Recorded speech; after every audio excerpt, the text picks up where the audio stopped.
Muy bien. El día de hoy, vuelvo a repetir, lo que vamos a ver es insuficiencia respiratoria. El signo y síntoma clásico, ocultar ya, el signo y síntoma clásico de la insuficiencia respiratoria es ¿qué cosa? La disnea. La disnea. La disnea es la sensación de falta de aire, sensación de falta de aire, sensación de falta de aire. Y la disnea es el signo o el síntoma. ¿Por qué el signo del síntoma? ¿Por qué síntoma? Porque el paciente te dice, doctor, me falta el aire. ¿Y por qué signo? Porque tú lo ves. Tú ves cuando el paciente le falta aire. Le falta el aire. Muy bien. ¿Cómo se manifiesta fisiopatológicamente la disnea? ¿Cómo se manifiesta? Yo se los he dicho ya. Como hipoxia. ¿Qué es la hipoxia? Ya se los he dicho y lo vuelvo a repetir. La hipoxia es la disminución de oxígeno a nivel tisular. O quiere ser más fino, es el nivel de oxígeno, disminuye la utilización del oxígeno a nivel tisular. Y mejor, para que ustedes entiendan por qué justamente no es tanto hacia el concepto, disminución de la utilización de oxígeno a nivel tisular.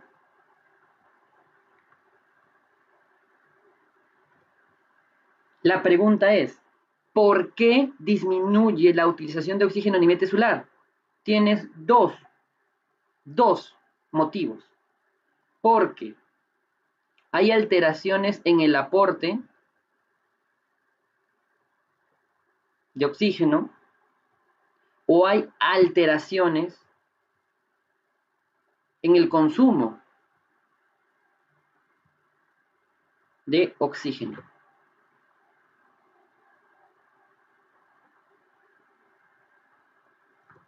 Cuando yo hablo de disminución del aporte, me estoy refiriendo a tres cosas. Un problema circulatorio. En palabras muy sencillas, grupo, me falta sangre. Si no hay sangre, no hay cómo va a llegar el oxígeno, ni de la glucosa, ni nada. ¿Ok? Siguiente causa. Anemia. Obviamente, si tú tienes una deficiencia de hemoglobina, no hay cómo va a llegar oxígeno a los tejidos. Y el más común de todos, hipoxemia. ¿Qué es la hipoxemia? La hipoxemia es la disminución de oxígeno, perdón. Hipoxemia es la disminución de la presión arterial de oxígeno. ¿Ok? Presión arterial de oxígeno.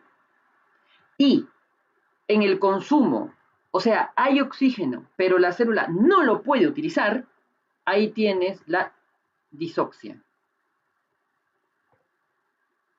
Clásicamente envenenamiento por cianuro. En el envenenamiento por cianuro se altera la cadena transportada de electrones en la mitocondria, no puedes utilizar el oxígeno finalmente en la mitocondria y lo mismo que nada.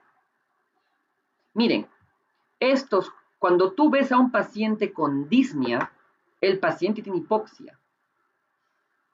Y cuando el paciente tenga hipoxia, es uno de estos cuatro. Ojo, lo que hace la mayoría es irse de frente a esto.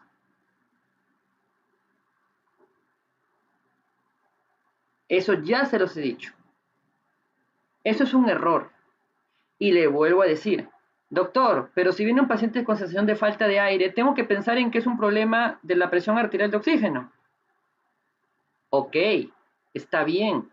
Ya por inercia, la experiencia te va a decir que frente a un paciente con disnea, lo primero que tienes que pensar es en una hipoxemia. Pero antes de llegar a eso, ustedes tienen que acostumbrarse a pensar disnea, tiene hipoxia. ¿Qué tipo de hipoxia? Circulatoria, anémica, hipoxémica o disóxica. Otros también le llaman histotóxica, por si acaso a la disóxica, a la disoxia. Histotóxica también se le llama. ¿Ok? ¿Pero qué es lo más común? La hipoxémica o la hipoxemia. Pero no corran de frente, ¿por qué? Porque ¿dónde viene el problema? ¿Dónde está el problema? Cuando el problema radica cuando no tiene un problema pulmonar. Y cuando no tiene un problema pulmonar, ahí empiezan los problemas.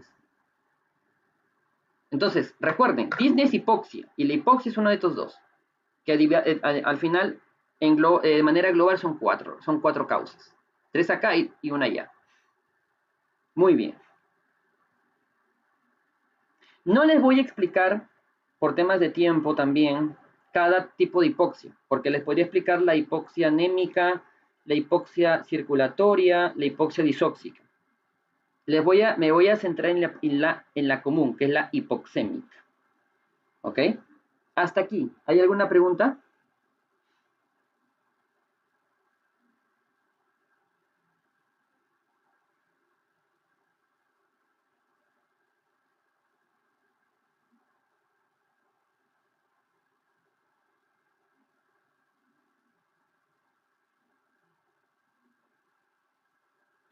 Solo una consulta. Dime. ¿Y cómo está relacionado con lo que respecta a la medición de la ¿De la qué? saturación? O de repente eso lo va a explicar más adelante, doctor. Claro, recuerda, cuando La tienes un saturación, paciente, la saturación, claro, digo, la ¿cómo está saturación, relacionado? Digo? claro, recuerda algo, ¿qué es la saturación? La saturación me traduce cuánta cantidad de hemoglobina está saturada de oxígeno. Y obviamente, como se los expliqué, y por eso nuevamente vuelvan a repasar la primera parte de anemia, si es que por ahí hay dudas, recuerden algo, para que yo sature la hemoglobina de oxígeno requiere una buena presión arterial. Si la presión arterial es baja, la saturación va a ser baja. Eso tiene que quedar claro. ¿Ok? Entonces, si yo tengo los pulmones intactos, pero una disminución de hemoglobina, o sea, el problema está en la hemoglobina, ¿cómo va a estar la saturación? ¿Cómo? A ver, respóndame, ¿cómo va a estar la saturación? Mi problema es anemia. ¿Cómo estará la saturación en un paciente con anemia?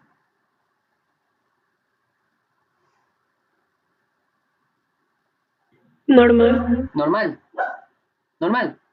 Porque nuevamente, el problema no es la presión arterial, el problema es que no tengo hemoglobina que se llene. Entonces está normal. Está normal. Si todavía hay dudas, porque les dije nuevamente que yo tardé un poco en entender esto, vuelvan a repasar el video. Ahí está muy claro. Pero está normal.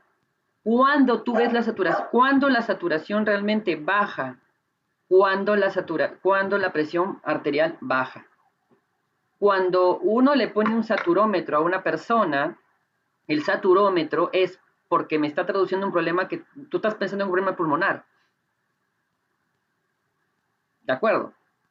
Si tú tienes anemia, el paciente está recontra pálido y tiene anemia, en hemoglobina en 7, está con disnea y es anemia, si tú lo saturas, su saturación va a estar en 98. Y no tienes por qué sorprenderte, porque el problema aquí no es la hemoglobina. Perdón, el problema aquí no es la presión arterial de oxígeno. La presión arterial está en 98. Si tú, doctor, ¿pero cuánto sería su presión arterial del paciente? 98. ¿Y cuánto sería entonces su saturación? 98. Entonces, ¿por qué le falta el aire? Porque tiene poca hemoglobina. Recuerden que la saturación sirve para llenar la hemoglobina de oxígeno. Para eso sirve la presión arterial, para llenar la hemoglobina de oxígeno. ¿Ok? Claro, el COVID ataca los pulmones. Por eso es de que todo el mundo está con la saturación, ¿no? Y eso ya se quedó de costumbre, ¿no? ¿Cómo está saturando? ¿Cómo está saturando? Porque eso me traduce un problema, obviamente, pulmonar. ¿Alguna otra pregunta? Doctor, entonces, ¿por qué disminuiría la presión arterial de oxígeno? ¿Por una alteración en el sistema Claro, eso lo vamos a respiratorio, ver en todo ahorita. caso? Claro, ahorita vamos a ver eso. Ahorita vamos a ver cómo se ocasiona o sea, la hipoxemia se caracteriza porque la presión arterial de oxígeno baja. La hipoxemia se caracteriza porque esto baja. La pregunta es, ¿por qué baja? Ya, a eso es lo que vamos a ver ahorita. Muy bien. ¿Alguna otra pregunta? Listo. A ver, La hipoxemia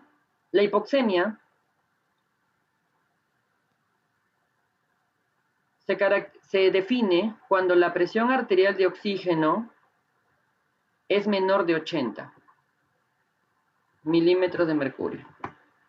Recuerden que la presión arterial de oxígeno normal es de 98. Sin embargo, se acepta, y eso les dije, en un paciente anciano, que la presión arterial de oxígeno en un paciente anciano sea hasta 80. Por eso es que hay un límite hasta de casi 20 puntos para recién definir hipoxemia. Pero mucho cuidado con los límites inferiores, eso ya les enseñé, ¿no? Pero bueno, hipoxemia es cuando la presión arterial de oxígeno está por debajo de 80. Cuando y leve, moderado y severo. Leve es cuando está de 70 a 80. Moderado es cuando está de 60 a 69. Y severo es cuando está por debajo de 60. ¿Qué cosa? La presión arterial de oxígeno.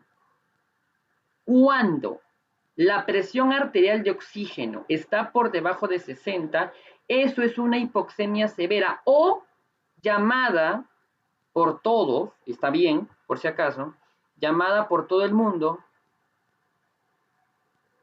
insuficiencia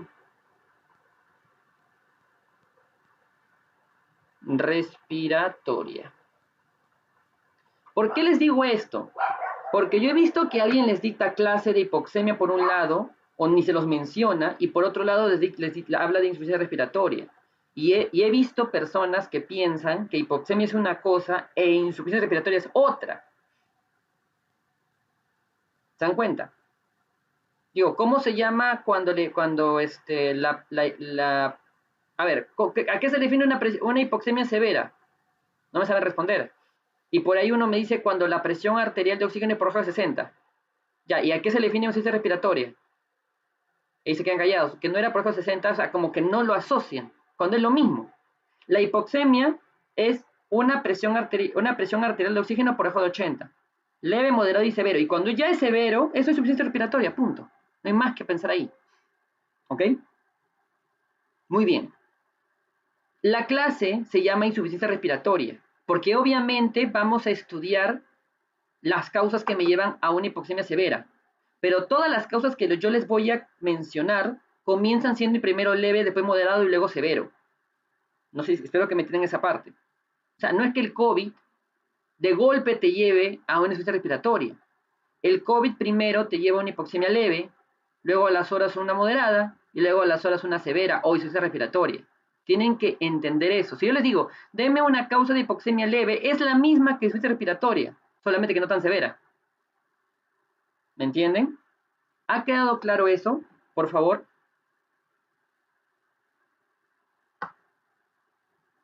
Hola. ¿Ha quedado claro?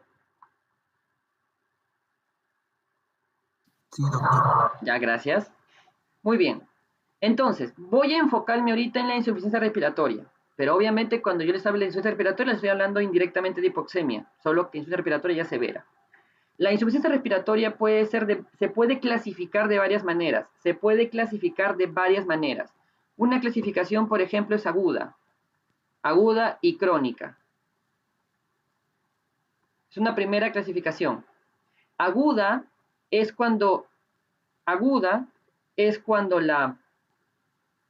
el tiempo que está teniendo la hipoxemia severa, el tiempo es menor de 72 horas. Y crónica es cuando es mayor de 72 horas. ¿Ok?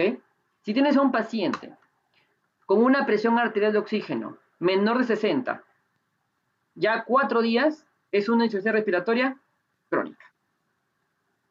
Muy bien. Ya, esa es una clasificación. La segunda clasificación, según la gasometría. Este según el tiempo.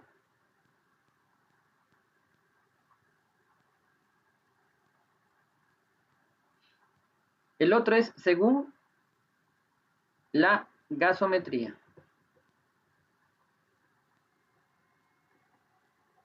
Ok, y según la gasometría es tipo 1, tipo 2, tipo 3. Hay hasta tipo 4 ya, pero esa es una clasificación un tanto extraña. Mejor quédense con la que yo les voy a dar. ¿Cuándo es tipo 1? Cuando la presión arterial de oxígeno es por debajo de 60. O la saturación está por debajo de 90%. O sea, si tú ves a un paciente clásico en COVID, por eso es que eran requisitos, ¿no? Para darle oxígeno o no.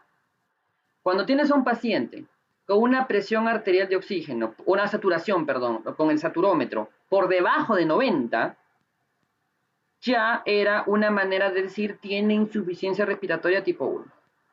¿Cuál es el tratamiento? Oxígeno. ¿De acuerdo? Pero mucho cuidado, porque no toda saturación por debajo de 90 se traduce como insuficiencia respiratoria. Porque, ojo, todo lo que desplace, a ver,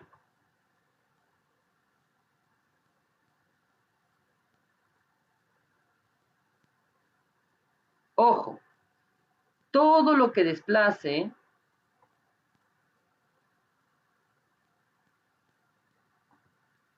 la curva a la derecha disminuye la saturación. O sea, todo lo que desplace la curva de disociación de la hemoglobina con el oxígeno, lo desplace a la derecha, la saturación baja. Si tú ves un paciente saturando en 90 y el paciente tiene uno de los factores que te lleva la curva a la derecha, su saturación de verdad no es 90, es mayor, solo que la curva está haciendo que sature menos. Mucho cuidado, porque si tú tienes un paciente con saturación en 91 y tiene fiebre, realmente su saturación no es 91, es 93, 92, 93. Todavía no requiere oxígeno. En COVID, había muchos pacientes que saturaban 92 con fiebre y ya se les ponía oxígeno. Cuando realmente la fiebre era el que desplazaba la curva a la derecha y hacía que la saturación baje. Algo que ustedes tenían que evitar es darle oxígeno tan rápido al paciente. Si lo ameritaba, lo ameritaba. Pero lo que muchos médicos, que tenían experiencia, evitaban era darle oxígeno al paciente tan tempranamente. Porque el oxígeno es tóxico cuando se da mucho tiempo. Yo cuando tenía pacientes con COVID, sobre todo en la segunda ola, y el paciente estaba saturando 92, yo decía, ¿está con fiebre o no? Pero eso qué importa, mídele la temperatura. Sí, está con 39. Ya, primero bájale la fiebre, pero le falta el aire. Claro, cuando tú tienes fiebre, te falta un poco el aire, solo que no se demuestra tanto, pero con el COVID un poco más. Ya, le daba su paracetamol o una inyección para que baje rápido. Y ahora, ¿cuánto satura? 93, 94. Aún no le pongas oxígeno. Y muchos pacientes los he manejado así.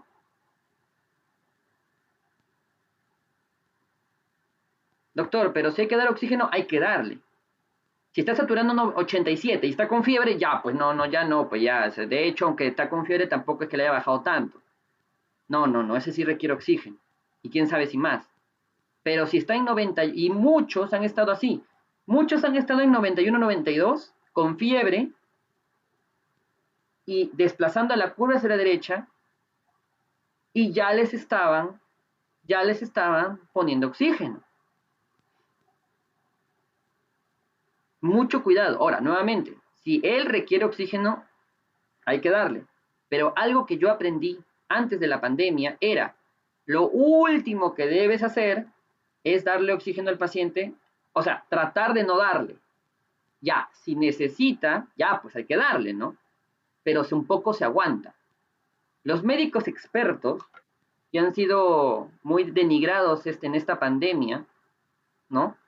Sí, muy denigrados han sido los expertos, médicos viejos, ya, muchos de ellos, conversando con uno de ellos, no, a mis pacientes yo no les doy oxígeno así nomás. Claro, cuando obviamente el paciente ya estaba, doctor, me falta el aire, sin fiebre, sin nada, ponle. De frente, 4 litros, 3 litros, de frente, ni siquiera un litrito, ¿ah? ¿Cuánto saturas? 92, ya, un litrito.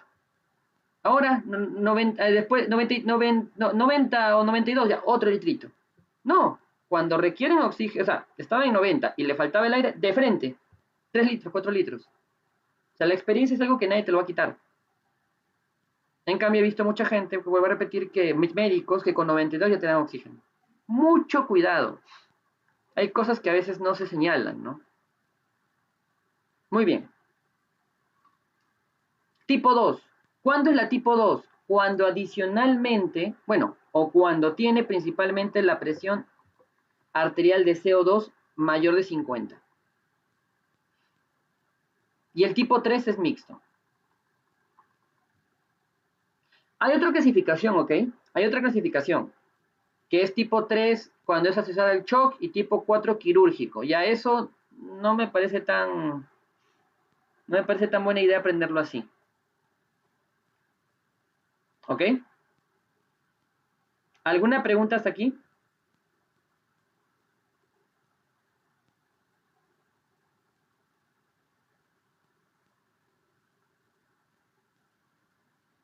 Profesor, ¿y temperatura en cuánto baja la saturación?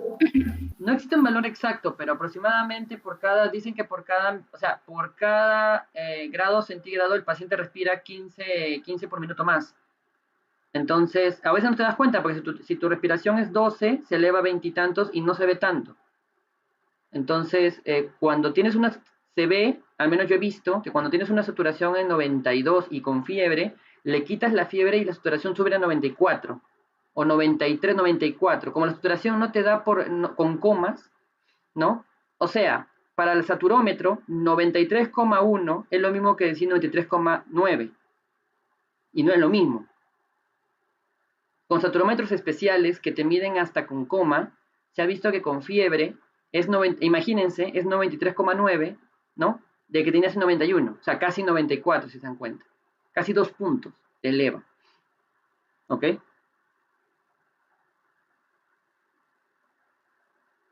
¿Alguna otra pregunta?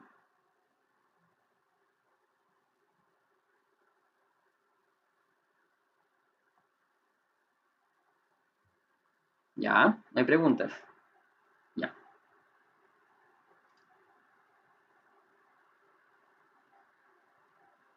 Según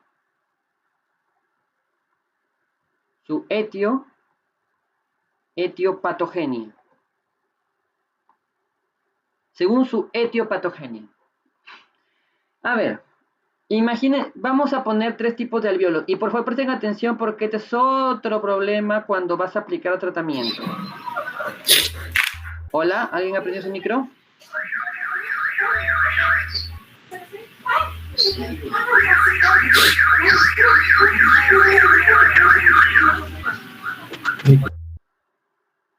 Ya, ok. A ver si lo puedo, a ver si lo puedo duplicar. Para no estar dibujando.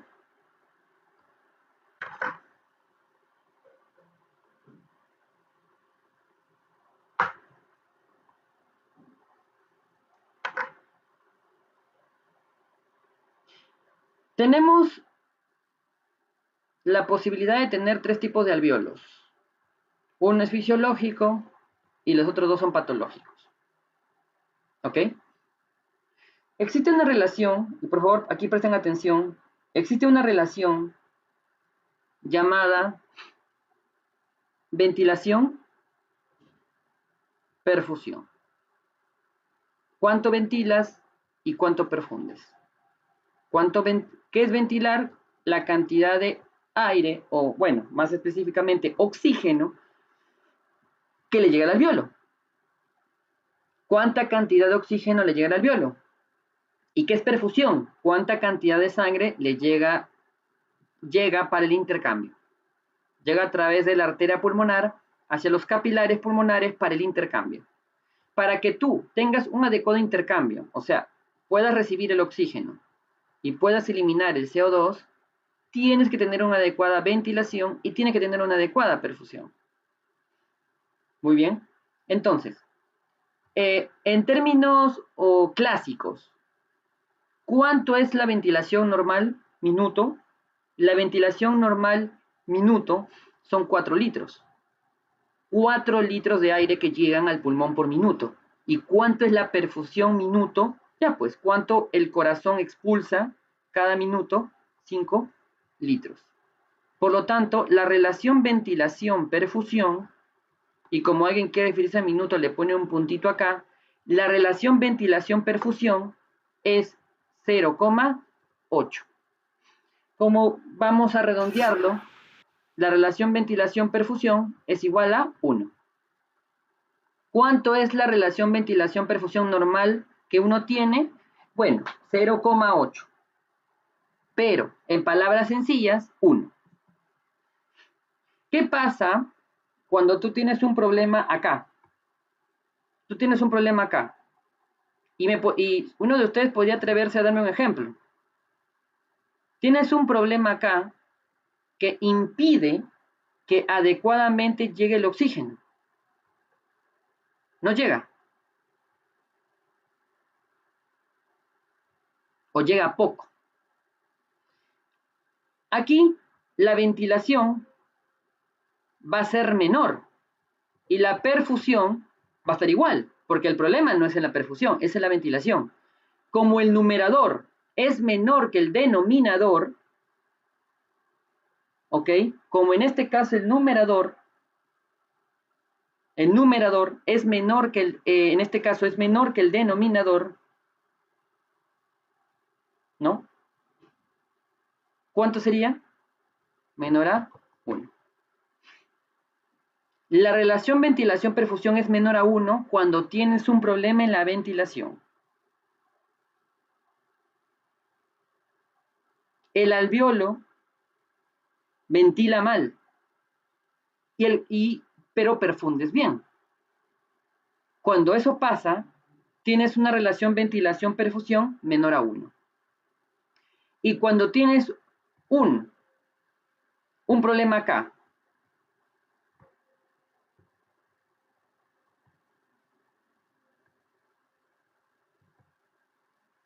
donde obstruyes el paso de la sangre,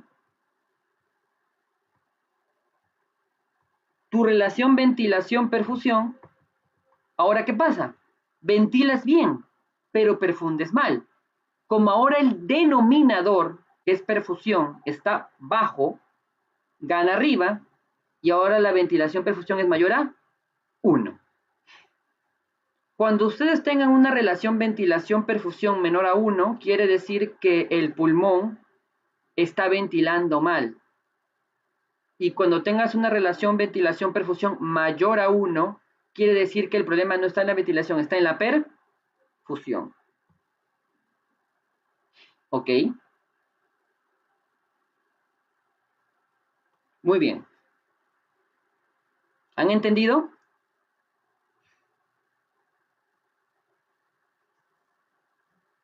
¿Alguien me dice, por favor, si han entendido? ¿O quiere que vuelva a repetir? Doctor, ¿puede repetir? Ya. A ver. Tú tienes 3 tipos de alvéolos.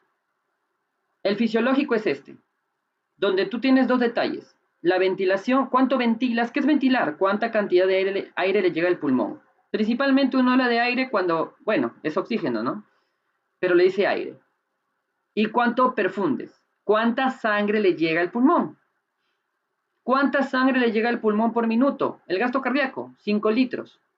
¿Cuánto aire le llega al pulmón por minuto? 4 litros. Por lo tanto, existe algo llamado relación ventilación-perfusión. ¿Cuánto es lo normal?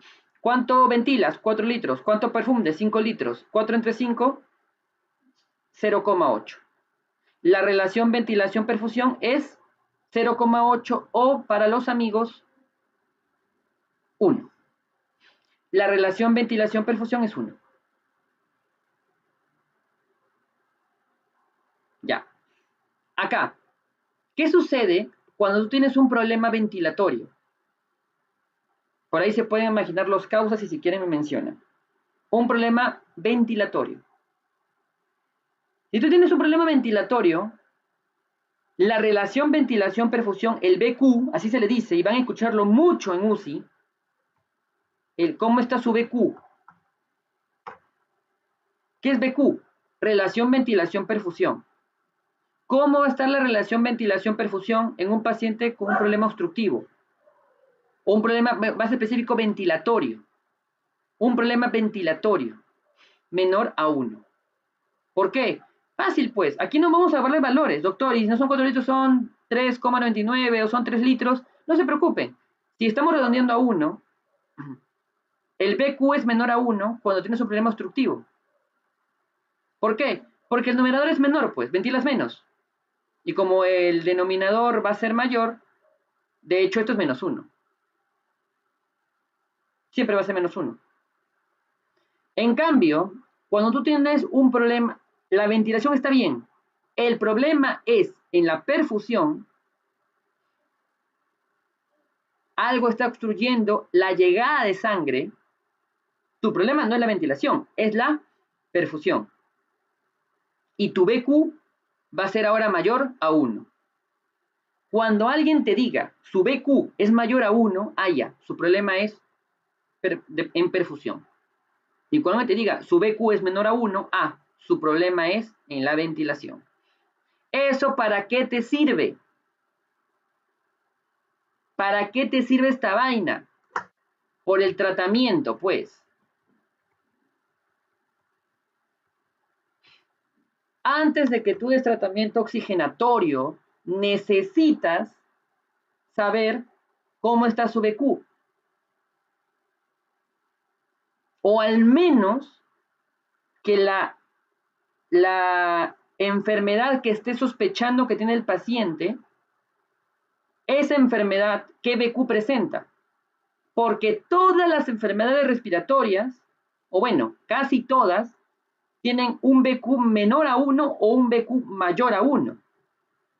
Si tú me dices, doctor, sospecho de la enfermedad A, y esa enfermedad A tiene un BQ mayor a 1, el tratamiento es diferente a una enfermedad B con un BQ menor a 1. Ya, solo en UCI vas a poder saber exactamente cuánto es su BQ. Pero la misión que yo les doy es que cuando ahorita vamos a ver cómo se clasifica la insuficiencia respiratoria, tienes que sospechar, ya doctor, sospecho de esta enfermedad porque tiene tales signos y síntomas. Perfecto. Esa enfermedad que tú sospechas, ¿qué BQ presenta? Ya, clásicamente la enfermedad que estoy sospechando presenta un BQ menor a 1. El tratamiento es este. No, doctor, la enfermedad que yo sospecho, su BQ siempre es, clásicamente su BQ es mayor a 1. Su tratamiento es diferente. ¿Han entendido?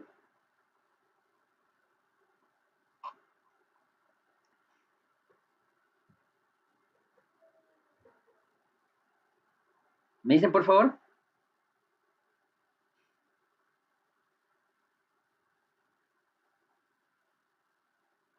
Hola. Una consulta, doctor. Dime. ¿Cómo podríamos medir entonces el BQ en el paciente? ¿Hay algún examen, algo para poder medir o cómo podríamos El identificar? BQ se mide en UCI, a través del análisis de gases arteriales. Pero ustedes tienen que saber lo del BQ por el tratamiento. Y ahora les voy a explicar. No se preocupen, ahora les voy a explicar.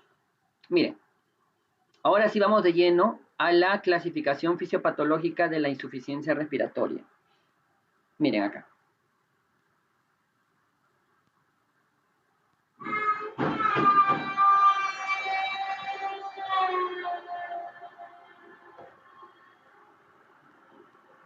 Miren, aquí lo que ustedes tienen es un alveolo, el mismo que hemos dibujado antes. Recuerden que la clasificación de la fisiología respiratoria divide la función pulmonar de tres maneras: ventilación,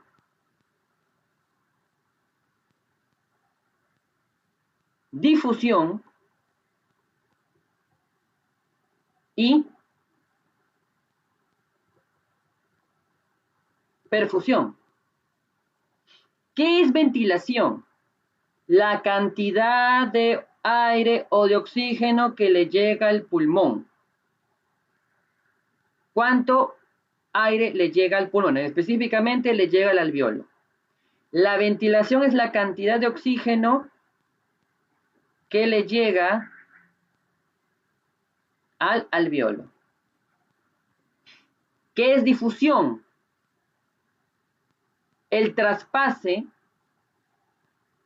del oxígeno al vaso sanguíneo. ¿Y qué es perfusión? La cantidad de sangre que le llega al capilar para intercambiar. ¿Ok?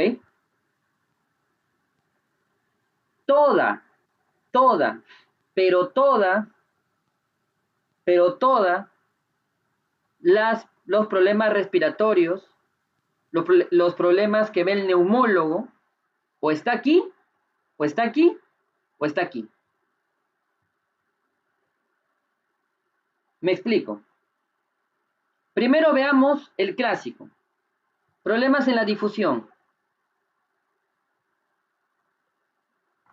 ¿Cuándo tienes tú problemas en la difusión?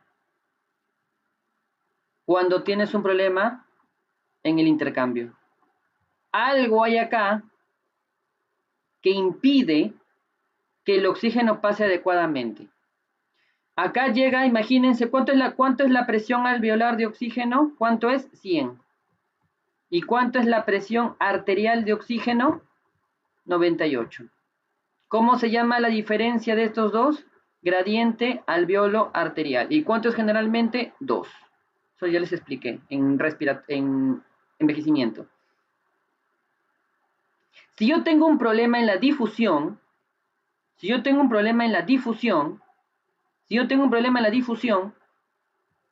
¿cuánto acá llega? 100. Pero como acá tengo algo que impide que pase adecuadamente, ya no va a pasar 98. Ahora va a pasar menos. ¿Cuánto puede pasar? Depende de qué tanto problemas o qué tanto se haya comprometido la difusión o el pase. ¿Cuánto podría ser? Si es por debajo de 60, ya tengo problemas. Pero obviamente este problema en la difusión hace que pase menos. Esos problemas en la difusión. Doctor, deme ejemplos. Fácil. Neumonía. ¿Qué es esto? Pus. ¿Por qué es la neumonía?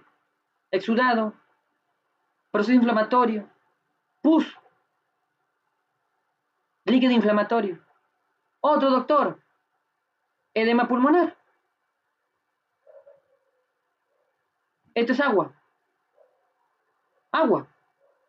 Insuficiencia cardíaca. Otro doctor, fibrosis. Fibrosis pulmonar. ¿Por qué fibrosis pulmonar? Porque ahora, ¿qué es lo que hay acá? Tejido fibrosado. La fibrosis pulmonar es un problema en la difusión. Listo. Ya tienes ahora un problema en la difusión. Los pacientes con estas patologías tienen un problema en la difusión. Va una. Siguiente ejemplo. Problemas en la ventilación. El paciente tiene un problema en la ventilación. Hay problemas para que el oxígeno llegue al alveolo. Ventilación.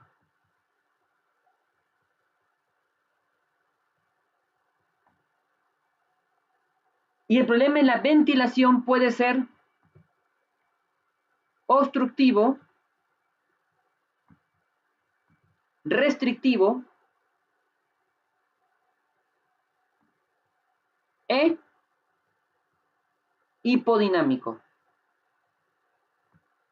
Obstructivo.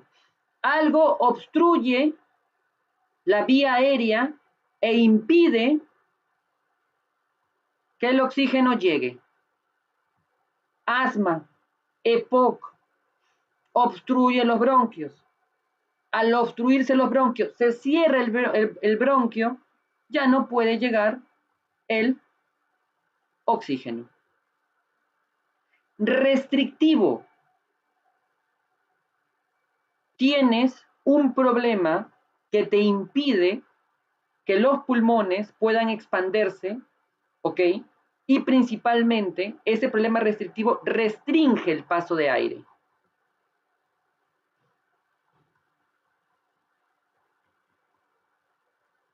Ejemplo de problema restrictivo. Algo que compromete la pared torácica o la pleura, lo cual no produce que el pulmón se distienda. Fibrosis pulmonar. Doctor, ¿la fibrosis produce problemas en la difusión y también problemas en la ventilación? Así es. Un derrame pleural, un neumotórax, produce un problema restrictivo, porque el pulmón no se puede expander. Entonces, si tienes un problema obstructivo, ya no le va a llegar al alveolo 100. Ahora le va a llegar, imagínense, 70. Imagínense, 70. Ya no va a pasar. Ahorita la difusión, no hay problema con la difusión. Ahorita ya no va a pasar 60, pasaría 68. Aún no está en insuficiencia respiratoria. Pero con tal que el problema ya sea bastante severo, ya no llega a 60, 70, 60. ¿Cuánto pasa? Siempre al menos 2 va a ser de gradiente. 58. Ya tienes insuficiencia respiratoria. Obstructivo o restrictivo. Ejemplo de obstructivo, EPOC, asma. Ejemplo de obstructivo, EPOC, asma. De restrictivo, fibrosis pulmonar. También derrame, neumotórax. ¿Y cuál es el problema en el hipodinámico? Ojo, en el hipodinámico no hay daño en el pulmón. El pulmón está bien. Entonces, doctor, ¿cuál es el problema? En el hipodinámico, algo neurológico te impide que respires. Algo neurológico te impide que respires. Puede ser en el sistema nervioso central, por una depresión respiratoria, exceso, por ejemplo, de antidepresivos. El paciente llega a emergencia con insuficiencia respiratoria, pero el pulmón está bien. ¿Cuál es el problema? Que el pulmón, o sea, el pulmón está sano. El problema es que el pulmón no se mueve. ¿Por qué el pulmón no se mueve? Porque el sistema nervioso está deteriorado. Está en depresión el sistema nervioso, porque lo has apagado. O un problema en el sistema nervioso periférico, cuando se alteran los músculos respiratorios. Algo que altere el diafragma, por ejemplo, el Guillain-Barré. El Guillain-Barré altera el diafragma, y si altera el diafragma no cae, al contraerse, el pulmón no se expande. Ojo, en el problema restrictivo hay un daño pulmonar que impide que el pulmón se expanda. Ese daño pulmonar puede ser neumotórax, fibrosis o derrame pleural. Pero en el hipodinámico no hay daño pulmonar. Y si no hay daño pulmonar, si en el hipodinámico no hay daño pulmonar, ¿ok? Aquí cuando uno saque una plaquita, lo ausculta al paciente, no va a encontrar nada. Porque el pulmón está bien en el hipodinámico. En el restrictivo obstructivo, el pulmón está dañado. En una alteración de la difusión, el pulmón está dañado. Muy bien. Y finalmente, un problema en la perfusión. ¿Cuándo tienes un problema en la perfusión? Fácil.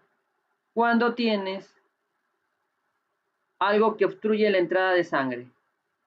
¿Qué es eso clásico? Un trombo. Acá está bien, acá está bien. El problema es que tienes aire para intercambiar, pero no tienes con qué intercambiar, porque no hay sangre.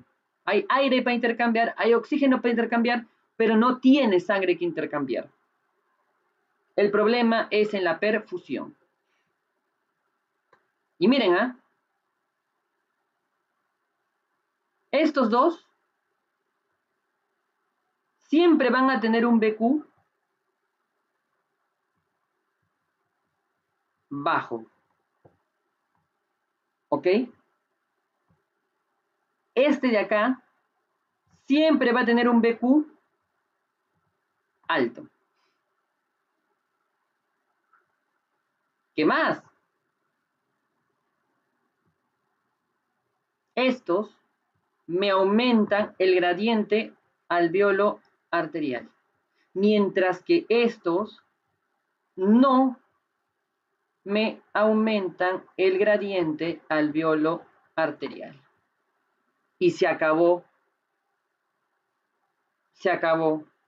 prácticamente todo lo que es los problemas respiratorios. Todas las enfermedades que ustedes se imaginen en estos momentos relacionados a respi, el problema está en uno de estos.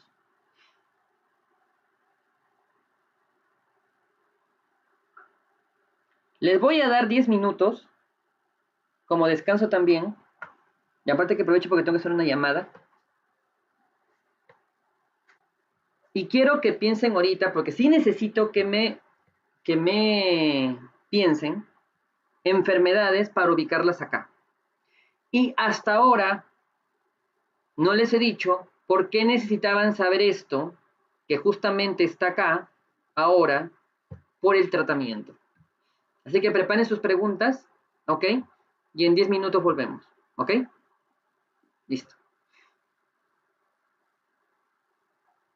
Preparen sus preguntas, por favor.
Ay, no.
¿Listo? ¿Grupo están?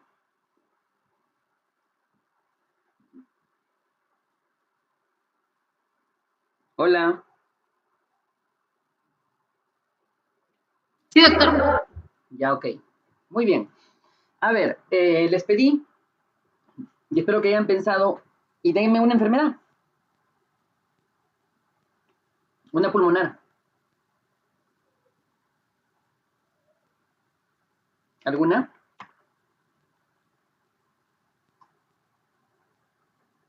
Una embolia pulmonar. Muy bien, la embolia pulmonar. Buena acotación. La embolia pulmonar justamente es la presencia de un émbolo. Si volvemos a dibujar, todo recae en el mismo dibujo que el alveolo y esto de acá. El émbolo está acá. Por lo tanto, el problema es ventilatorio, no. Ventilatorio, difusión y perfusión. La ventilación está bien. La difusión está bien. El problema es en la perfusión.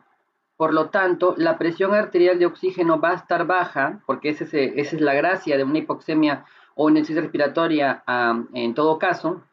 En este caso, porque la perfusión está baja. Si la perfusión está baja, el BQ va a estar aumentado. Recuerden por qué. Porque aquí la ventilación sí está bien. La ventilación es alta, pero la perfusión es baja. Por lo tanto, el BQ es mayor a 1. ¿Ok? Muy bien. Otra, neumonía. ¿Qué pasa en la neumonía?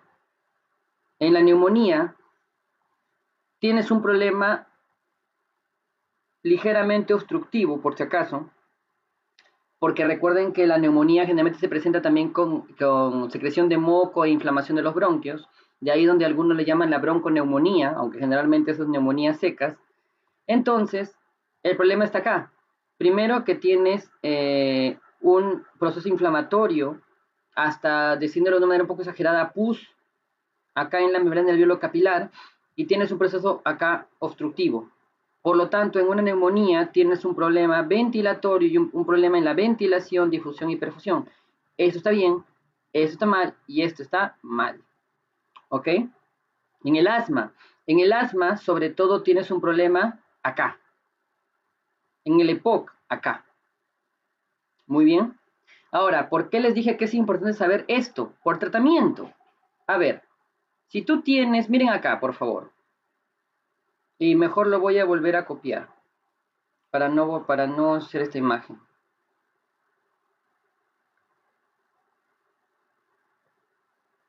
Presten atención aquí, por favor. ¿Qué es dar oxigenoterapia? ¿Qué es dar oxigenoterapia? Ya.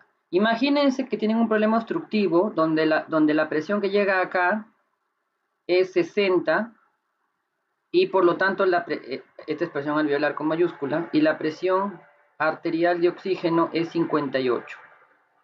Entonces, como tienes por debajo de 60, eso ya es una insuficiencia respiratoria. Acá la presión arterial de oxígeno es 100, porque esto está bien. ¿Dónde está el problema? Que aquí no llega, y si no llega, no hay intercambio. Si no llega, no hay intercambio.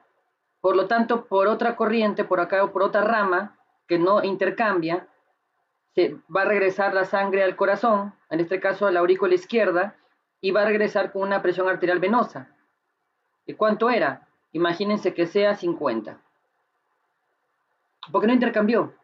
No intercambió. Ya. ¿Para qué tú das oxígeno? ¿Para qué tú das oxígeno? Bueno, oxigenoterapia es otro mundo, ¿ok?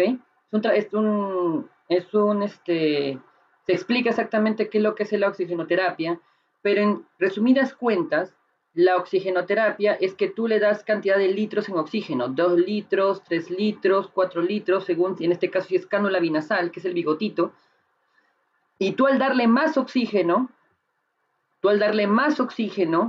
fuerzas al darle cantidad de oxígeno puro y automáticamente la presión arterial ya no va a ser 60, por ejemplo, sino la estás forzando y ahora la vas a convertir, si quieren, en 80.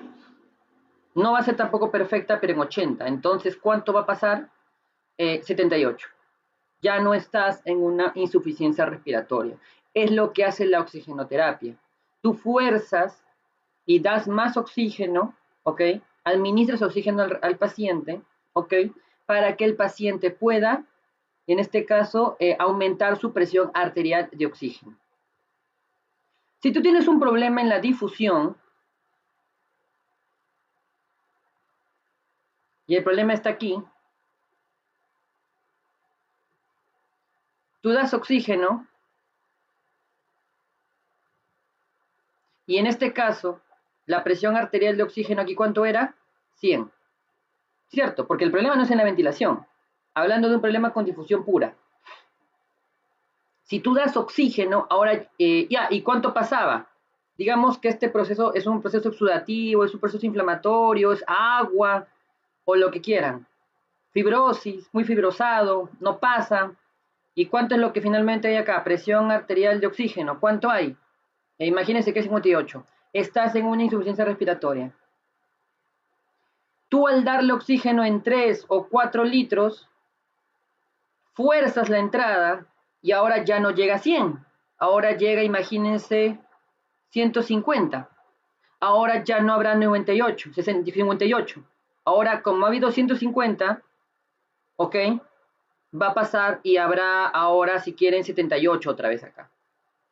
O sea, funcionó. Funcionó.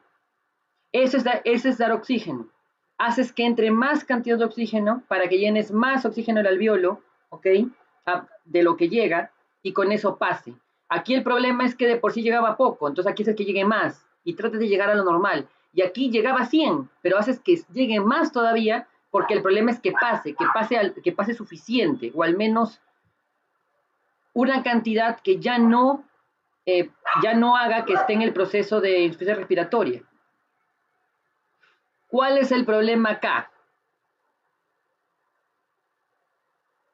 ¿Cuál es el problema acá?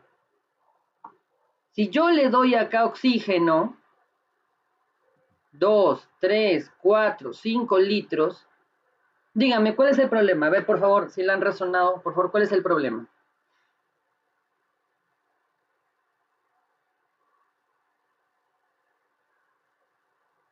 ¿Quién me dice, por favor? Doctora, ¿existe colapso del alveolo? No, a ver, está bien ya, pero dime, si tú le das 5 litros, ¿va a poder pasar el oxígeno?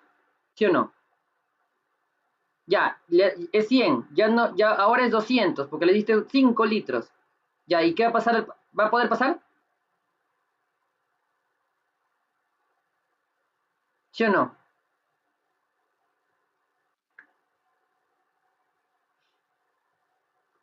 ¿Quién me dice?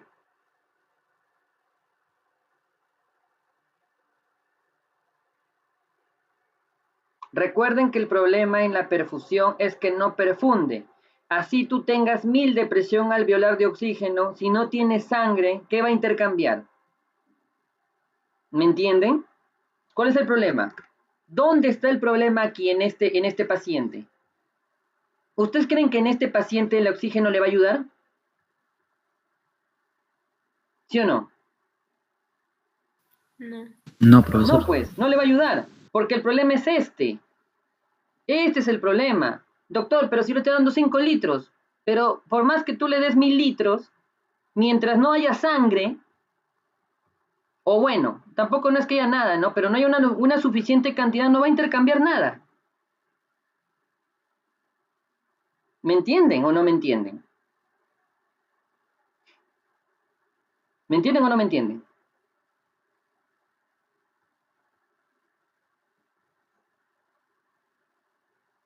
¿Hola?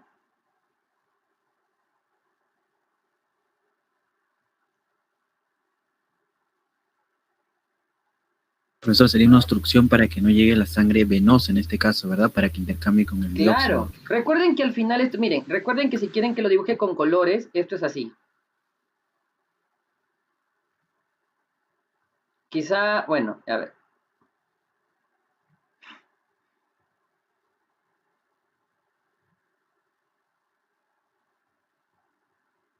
Al pasar el oxígeno, ya pues, la sangre se vuelve arterial. Y aquí el CO2 pasa y se va. El problema es que en el paciente con el problema en la perfusión no pasa, uh, no pasa la sangre. Por más que tú le des oxígeno, no le va a servir, porque no está sacando el problema, no está sacando el problema principal. Ya, acá fuerzas la entrada de oxígeno porque le das más presión alveolar. Y aquí fuerzas porque de lo poquito que llegaba al alveolo por la obstrucción, ahora va a llegar más porque le estás dando más. Pero aquí el problema está acá.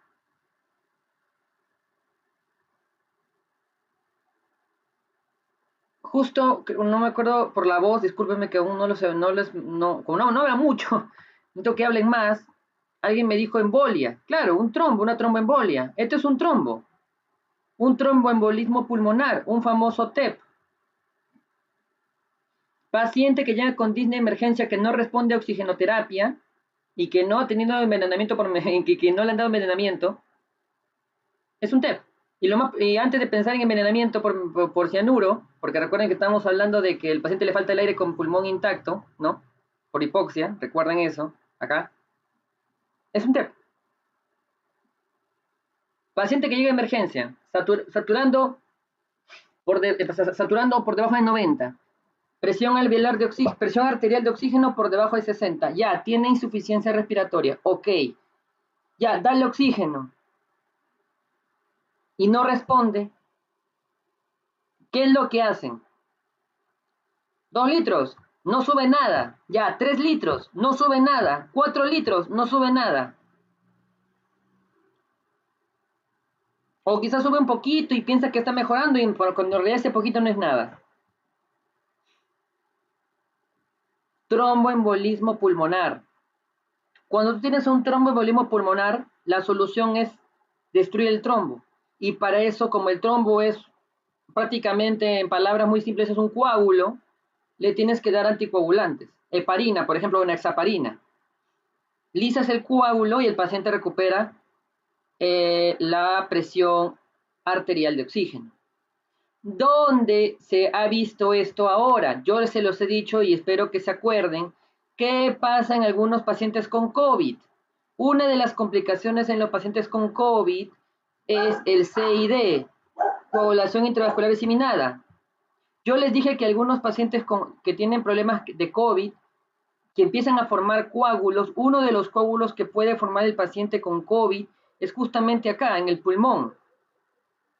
Por eso es que para pacientes con COVID que no respondían a la oxigenoterapia, antes de pensar en ventilador mecánico, les daban anticoagulantes, porque podía ser que en realidad el mismo COVID le causó un trombo pulmonar, y el trombo pulmonar es el que está causando su disnea.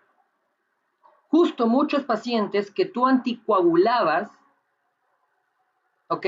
Con COVID anticoagulabas, recuperaban su presión arterial de oxígeno, su saturación subía.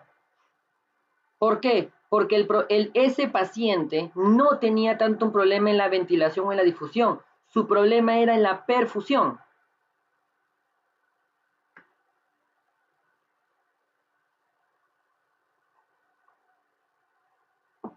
Hay muchos casos donde se ha visto que a los pacientes con COVID los han mandado a emergencia porque aparentemente en casa no respondían al oxígeno. Muchos lo que han hecho es pedirles marcadores para trombo, ¿no? Para ver si tiene o no tiene trombo. Me los mencionaron en la clase de que cuando se expliqué del CID, ¿ok? Y al ver que están elevados, lo trombolizas al paciente. Esto se volvió una costumbre tan mala que a todo paciente con COVID le daban heparina o enoxaparina. No, pues tampoco es así, ¿no? Otros han tenido la teoría de que existe formación de microémbolos no detectables por laboratorio, así que a todo paciente con COVID hay que trombolizarlo, lo cual no tiene evidencia. Pero existe la costumbre bastante frecuente que ahora, bueno, sobre todo, ahorita no lo he visto porque los pacientes no se están complicando felizmente, pero en la segunda ola era una costumbre abismal que a todo paciente con COVID y que llamaban a un médico que por teléfono lo veía al paciente y le mandaba indicaciones, le decían, mándale su anticoagulante, cuando eso obviamente está re mal. ¿Han entendido?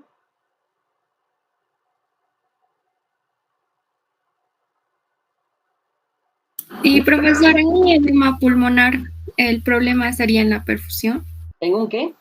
En un edema pulmonar. El edema pulmonar es la presencia de líquido acá, es lo verde que está acá. Eso es un edema pulmonar, un problema en la difusión. En un edema pulmonar, el tratamiento es darle más oxígeno para que fuerce y pase más. ¿Va? ¿Esto qué es? Entonces, para que pase más. Para que pase más. Obviamente, cuando tú tienes un paciente con edema pulmonar, el tratamiento es quitarle edema. Si tienes un paciente con edema pulmonar por insuficiencia cardíaca, trátale la insuficiencia cardíaca. Pero mientras tanto, dale oxígeno. Sí funcionaría. Sí funcionaría. Cuando tienes un paciente asmático, también funcionaría darle oxígeno. Donde no funciona es en el paciente que tiene un trombo.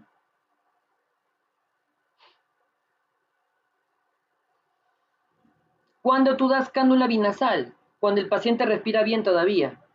Si el paciente solamente mueve el pecho y lo mueve un poco más rápido porque le falta el aire, aún le puede dar cánula binasal.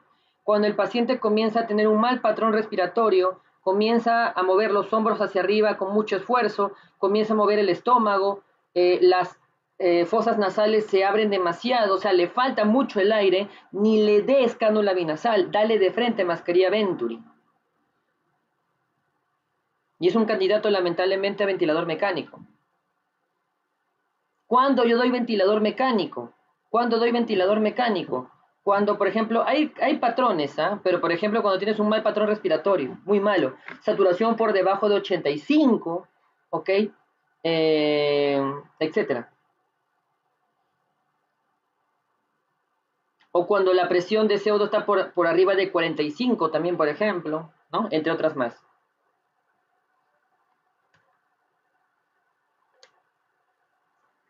¿Alguna pregunta? Doctor, ¿Cómo? Perdón, tu micro está un poquito mal. ¿Me puedes volver a repetir? lo escribí en el chat. Ah, lo que dices en el chat. Sorry, no revisé el chat. Uy. Ah, ya. Síndrome de distrés respiratorio del adulto. Ya, buena pregunta. El síndrome de distrés respiratorio del adulto es un estado inflamatorio del pulmón que se caracteriza por problemas en la ventilación y en la perfusión de manera exacerbada. O sea, el síndrome de distrés respiratorio del adulto es una consecuencia, consecuencia final de una neumonía, de un asma, de un EPOC exacerbado. Y se caracteriza por tener un problema en la ventilación y un problema también, por ejemplo, en la perfusión. El problema con el síndrome de distrés respiratorio del adulto es que a veces el síndrome de distrés respiratorio no responde al oxígeno. A veces no responde al oxígeno. Porque es una complicación. A veces generalmente un distrés va ya a candidato a ventilador mecánico. ¿Ok? ¿Alguna otra pregunta?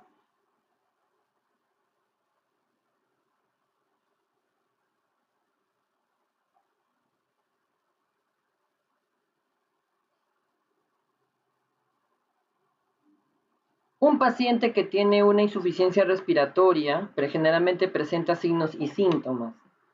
¿Cuáles son los signos y síntomas que presenta? Obviamente disnea, eso es obvio. ¿Qué más? Taquicardia. ¿Qué más? Taquipnea. ¿Y qué más puede presentar, aunque no siempre? Cianosis. ¿Pero qué tipo de cianosis? Cianosis central. ¿Qué es la cianosis? Coloración azulada de piel y mucosas. Piel y mucosas. La periférica, hay dos tipos de cianosis, central y periférica. La periférica se caracteriza porque, por ejemplo, esto es una manito y en la periferia es donde se pone morado. Generalmente la causa de esta cianosis es por una vasoconstricción local. Pero la cianosis, y generalmente la causa es una vasoconstricción local. Pero para que haya cianosis central es porque hay un problema pulmonar, o sea, una hipoxemia. Una hipoxia hipoxémica o una hipoxemia. Cuando tú ves una cianosis central, piensas primero en hipoxemia, un problema pulmonar. ¿Ok? Esa es la diferencia entre cianosis periférica y cianosis central. ¿Cuáles son los mecanismos? ¿Qué mecanismos? Los mecanismos compensatorios. ¿Cuáles son los mecanismos compensatorios frente a un problema de insuficiencia respiratoria? Obviamente lo primero que hace un paciente con un problema de insuficiencia respiratoria es hiperventilación. Hiperventilas. Aumentas el número de respiraciones por minuto. ¿Por qué hiperventilas? Porque aumentas el reclutamiento de alvéolos. Hay alvéolos que no usas. Sí, no usas todos los alvéolos en un estado normal. Cuando tú necesitas más oxígeno, El cuerpo está preparado para darte más en un inicio y por eso hiperventilas, para aumentar el reclutamiento de alvéolos. Porque aumentas la ventilación minuto. O sea, captas más oxígeno por minuto. Y disminuyes como consecuencia la presión arterial de CO2. Si tú hiperventilas, como consecuencia te lleva a una disminución de la presión arterial de CO2. Recuerden que el CO2 es un ácido y si tú disminuyes la presión arterial de CO2, eso te lleva a una alcalosis respiratoria. O sea, el paciente tiene un pH aumentado. Es clásico que todo paciente con insuficiencia respiratoria tenga alcalosis respiratoria.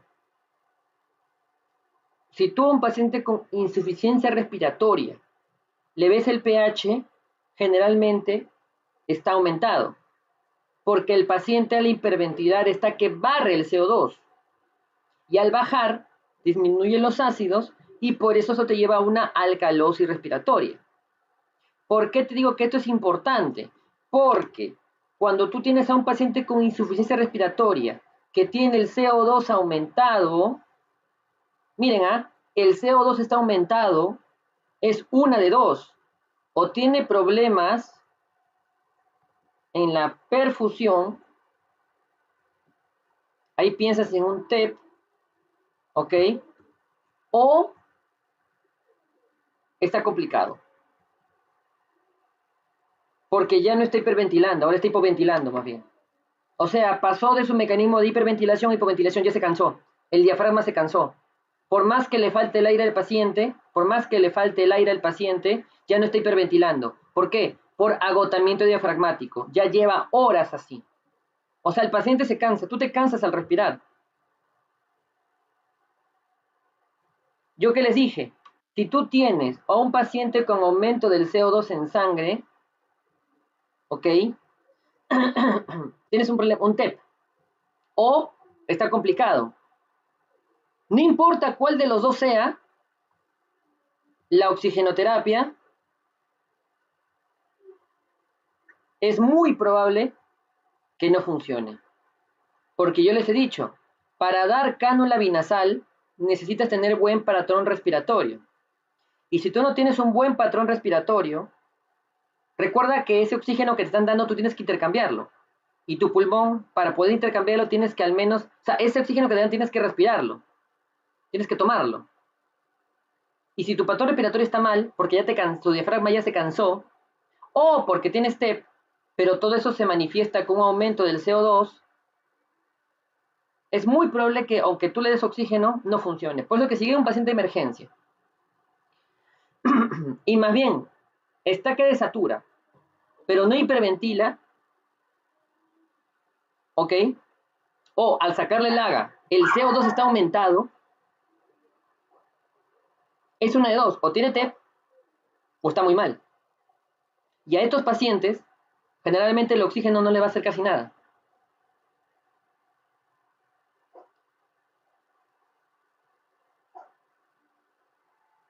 Así que un marcador para ver qué tratamiento le voy a dar al paciente es ver el BQ, ver lo que estoy sospechando. Si sospecho neumonía, hay que darle oxígeno. Pero doctor, si sospecho una neumonía y esta neumonía tiene el CO2 aumentado y el paciente ya no está hiperventilando, más bien hipoventila porque ya se cansó el diafragma, por más que sea neumonía, por más que el problema sea en la ventilación y en la difusión, el paciente no va a responder al oxígeno.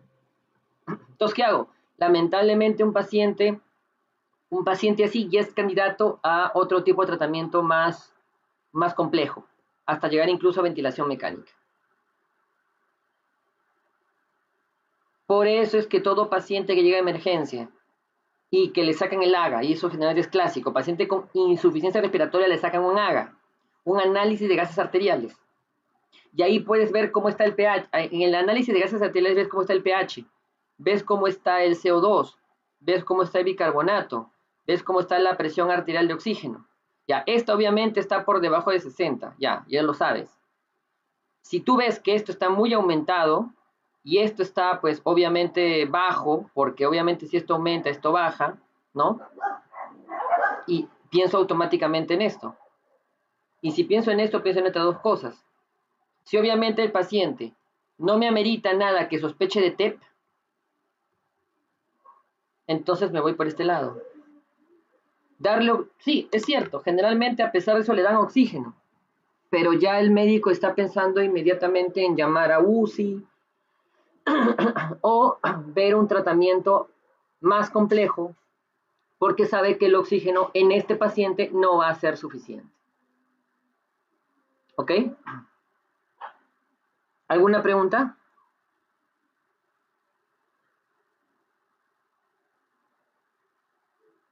Profesor, una consulta.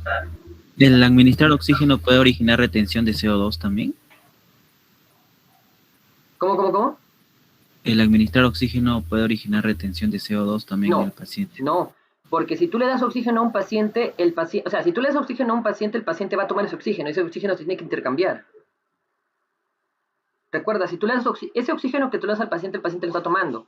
Al tomarlo, lo va a intercambiar. Al intercambiarlo, ¿su intercambia con qué? Con CO2. O sea, la oxigenoterapia no te tiene por qué llevar a aumento de CO2. Todo lo contrario. O te lo mantiene normal o te lo baja, porque lo arrastra, por arrastre. Recuerden, un mecanismo compensatorio es la hiperventilación. Por lo tanto, no es sorpresa ver que los pacientes con insuficiencia respiratoria tengan el CO2 bajo. Los pacientes con insuficiencia respiratoria, el CO2 está bajo, generalmente. Ahora, yo sé que les he dicho hace un rato, doctor, pero tú nos has dicho que la insuficiencia respiratoria puede clasificarse de dos maneras. Esto bajo o esto alto. Claro, el tipo 2 es justamente cuando tienes un problema en la perfusión.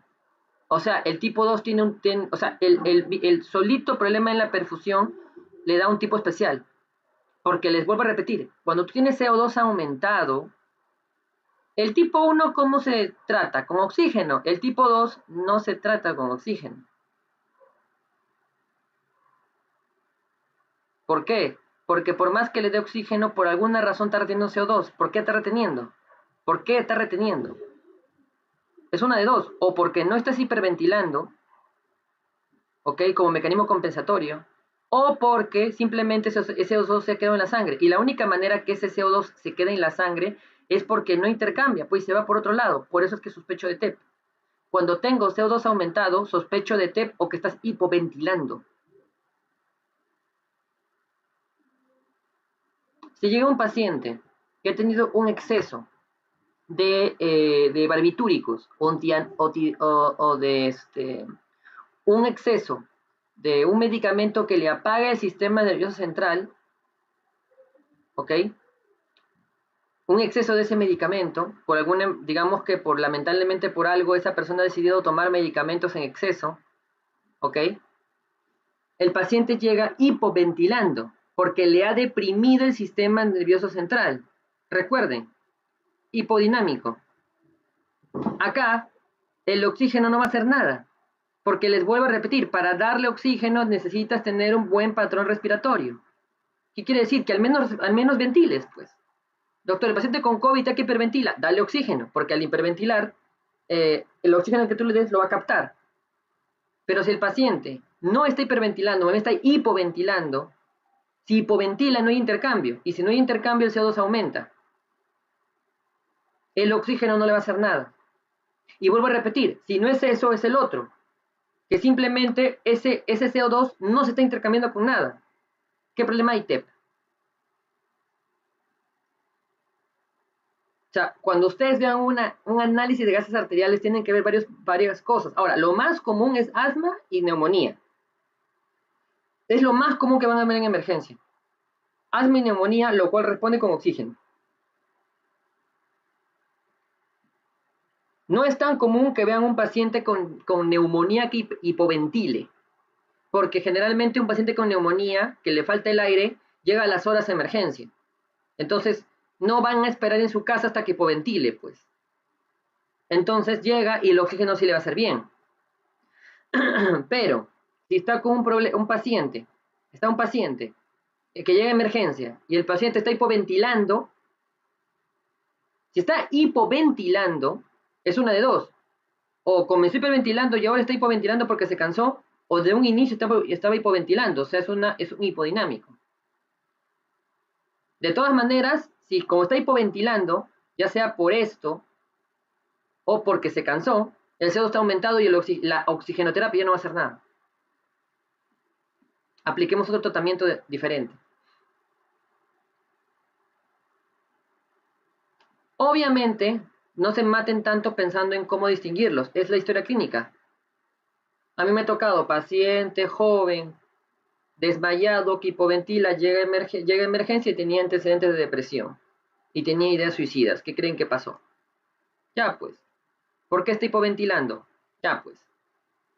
No porque haya tenido neumonía y ya se cansó de hiperventilar. De frente hipoventiló. O sea, ¿dónde está su enfermedad? Acá. Problemas en la insuficiencia respiratoria, problemas en la ventilación hipodinámica. Listo. Tratamiento. Bueno, en este caso ventilador mecánico. Hasta que, si sus riñones están bien, barra completamente el fármaco que tomó.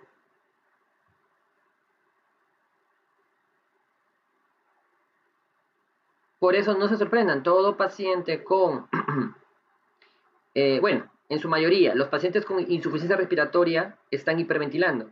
O sea, la insuficiencia respiratoria más común es la tipo 1, cuyo tratamiento es la oxigenoterapia. El COVID generalmente te da el tipo 1, cuyo tratamiento es la oxigenoterapia. El tipo 1 puede evolucionar a mixto, o sea, junto con el de abajo, cuando el paciente ya se complica. Horas pasan sin oxigenoterapia, nada. O cuya enfermedad lamentablemente está que se complica, pasa de tipo 1 a tipo mixto con el CO2 aumentado. Y ya cuando tienes un paciente COVID que llega a emergencia, que tiene presión arterial de oxígeno baja y PCO2 aumentado, y eso lo sacas al toque con un MAGA, que lo hacen en emergencia, ya candidato a ventilador mecánico. O ya lo van preparando porque saben que en cualquier momento tranquilamente va a ventilador mecánico. Eso ya no se está viendo mucho ahora, felizmente, si no se veía en la segunda ola, ¿no?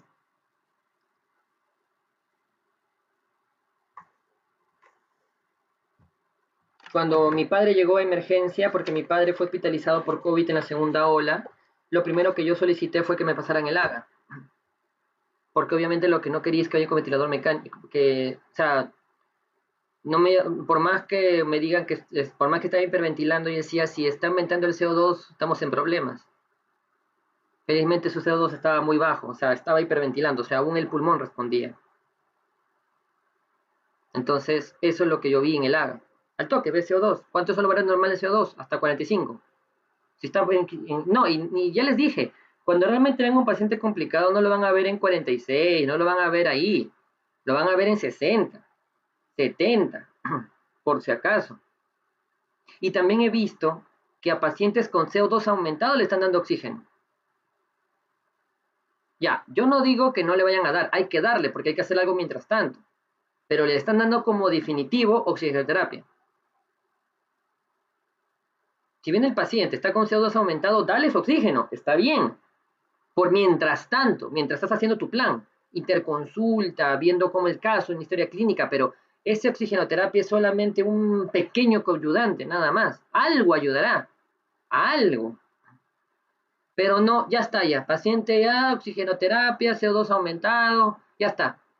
Listo, me voy. O me voy con otro paciente y ya me olvido de él. Eso sí, en cualquier momento el paciente se va abajo, más de lo que ya está. Porque el CO2 aumentado ya me está diciendo que el paciente está mal. Ya saben ya. Doctor, y si yo veo a un paciente en emergencia con CO2 aumentado, ¿qué es lo primero que debe pensar? Que su insuficiencia respiratoria se complicó. Porque le dije, TEP no es tan común. O sea, el TEP, perfusión, trombo, no es tan común. Por si acaso. Sí, sí he visto TEP en emergencia. Pero ha sido por descarte. No ha sido lo primero que he pensado. ¿Cómo puedes sospechar de TEP? Cuando tienes una falta de aire aguda. Estás tranquilo haciendo algo, se te eleva la presión y en vez de que te dé un ACV, te da un TEP. El trombo se dispara y llega al pulmón. Paciente que llega a emergencia con sensación de falta de aire brusca. Al toque haga. Sácale el haga, corre al laboratorio. Por eso tienes que haberte hecho amigo del laboratorio para que rápido te deje usar la máquina y te salte la fila.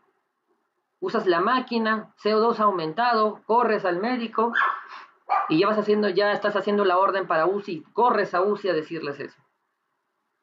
Mientras tanto lo trombolizan al paciente. Cuando es brusco, sensación de falta de aire brusca, claro, es un trombo que se soltó y que ¡pum! Llegó al pulmón y de golpe, el de golpe lo obstruyó y por eso tiene sensación de falta de aire brusca. Brusca. Esa es una manera de sospechar de TEP. Generalmente en todas las oportunidades que tenía, todo paciente con neumonía que llegaba a emergencia o con asma, le hacía yo su AGA.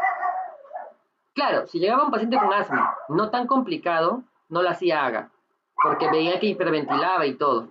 Pero cuando llega un paciente con asma muy complicado, o un paciente con asma muy complicado, le tomaba AGA. Porque hay pacientes con asma severa que llegan a emergencia que están con CO2 aumentado.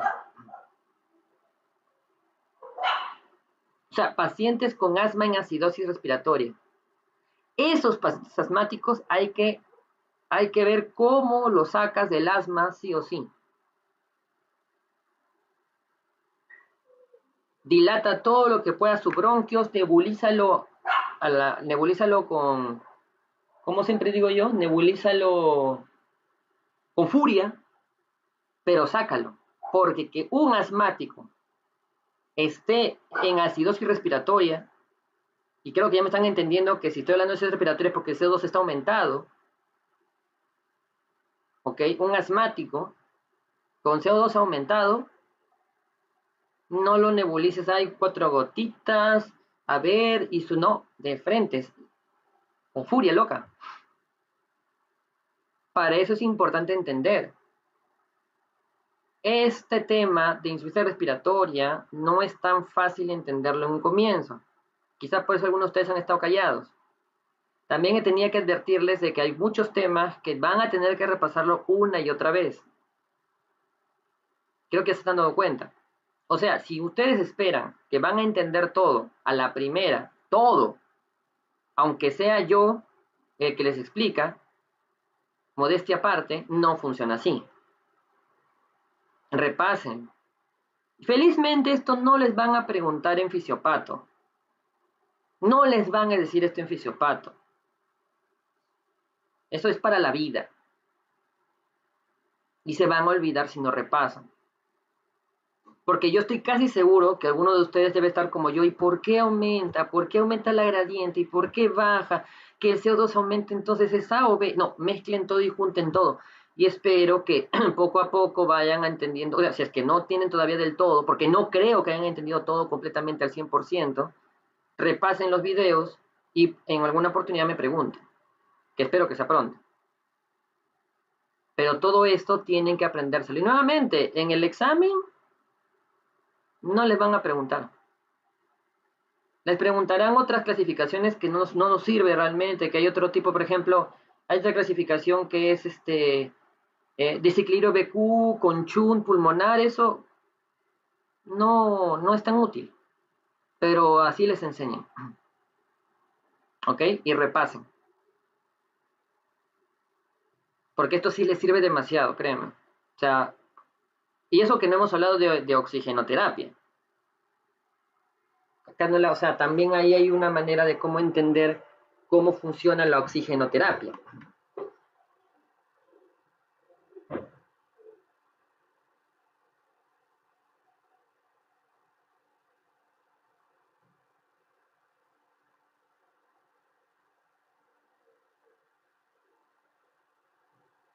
¿Alguna pregunta?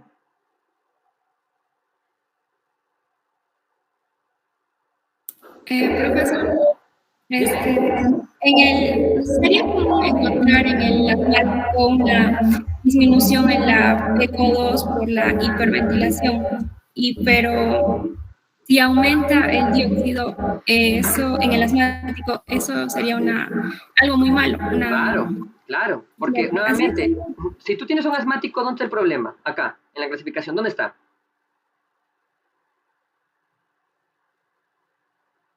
En el asmático, ¿dónde está el problema?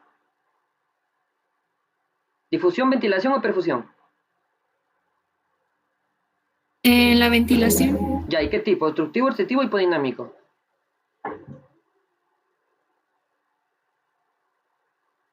Asma. ¿El asma en qué consiste? Broncoconstricción. ¿Dónde queda eso? Obstructivo. Constructivo. Claro. Fibrosis. No puedes expander el pulmón porque el pulmón está fibrosado. Restrictivo. Algo te restringe. Todo está bien, pero no puedes respirar. Por algo arriba. Sistema nervioso central. Hipodinámico. Perfusión. Algo está impidiendo el intercambio. Neumonía, que tiene inflamación ahí. Edema pulmonar, que tienes agua. ¿Ok? Fibrosis también. No solamente le pegan a una sola enfermedad. Generalmente la neumonía tiene dos, todos tienen dos, pero todo está acá. Todo está acá. Si tú tienes un paciente asmático, es obvio que el asmático al faltar el aire te va a hiperventilar. Es obvio. O sea, recuerden eso. O sea, no piensen mucho. Si un paciente con insuficiencia respiratoria tiene que hiperventilar, porque es la única manera de que tome oxígeno, si le falta. Es un mecanismo compensatorio. Que tome oxígeno. O sea, hiperventila. Si un paciente con insuficiencia respiratoria no hiperventila, es malo. Porque si no hiperventilas, ¿cómo estás compensando? O es hipodinámico porque de por sí no puede hiperventilar porque el problema está arriba, o ya te cansaste. Y si no hiperventilas, vas a terminar elevando el CO2. Ahora, ojo, si tú tienes a un paciente que hiperventila y está elevado el CO2, ¿en qué piensas? Miren, hiperventila, pero el CO2 está aumentado. ¿En qué piensas?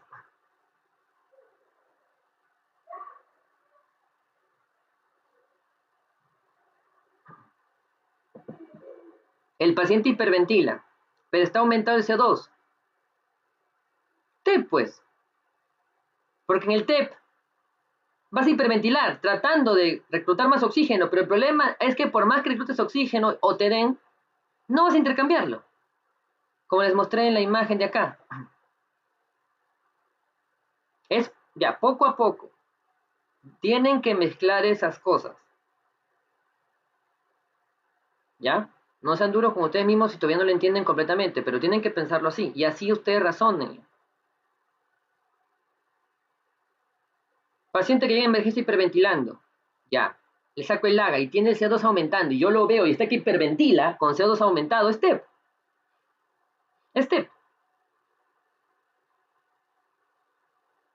Y tú le dices, doctor, tiene tromboembolismo pulmonar.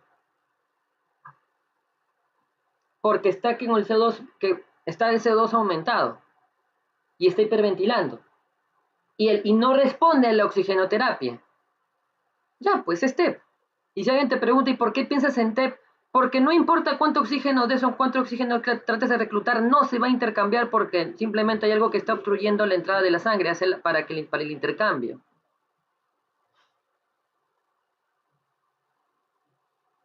¿Me han entendido?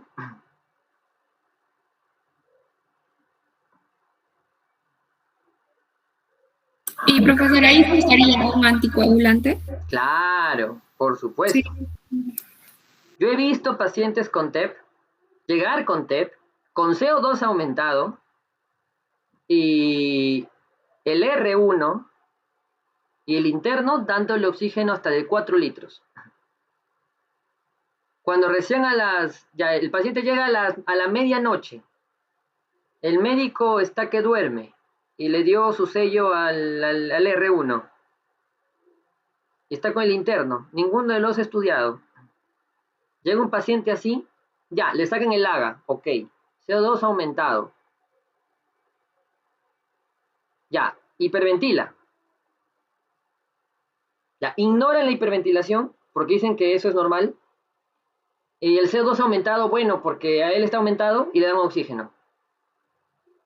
3 de la mañana, la enfermera al ver que el paciente está peor, va y despierta al médico. La enfermera de antaño, pues, ¿no? La enfermera ya con experiencia. Incluso la enfermera dice, doctor, ¿tiene TEP el paciente? Sí, la enfermera. El médico lo despierta, enojado, va y le dice su vida al residente del interno. Caso de la vida real. El interno felizmente no era yo. Yo estaba en otro pabellón en esa anécdota. Y yo me gané la gritada. Yo estaba en cirugía, yo ya había rotado ya. Me gané la gritada de la vida. Ya, no lo sabes todo. Tienes dudas. Despiertas al médico, pues, pero no te haces la del héroe, pues. ¿Se dan cuenta?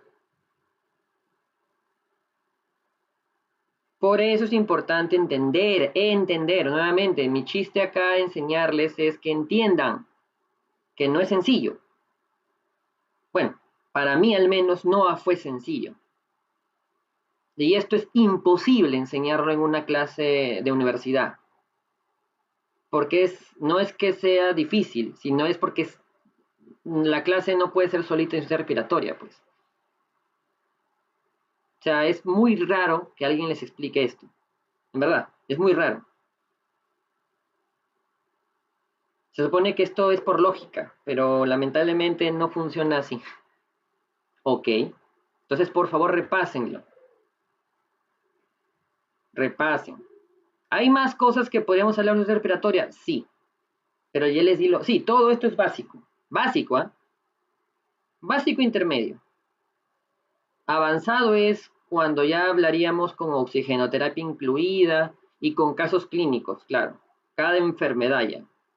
Paciente con neumonía que llega así, así, así, así. ¿Dónde lo ponen? Doctor, está acá, acá, acá y el tratamiento sería este. Pero eso es poco a poco, poco a poco. Para llegar a eso, tienen que saber esto. Muy bien. ¿Alguna pregunta? Y profesor, ¿qué hacen los inhaladores en los asmáticos? O sea, ¿qué contienen? Broncodilatación. ¿Me escuchó? Sí, broncodilatación. Broncodilatación. ¿Me entendiste? Sí, profe, sí. Sí, broncodilatación. Me acuerdo que no, en pediatría no me iba bien. No me fue bien en pediatría. Lo que pasa es que en pediatría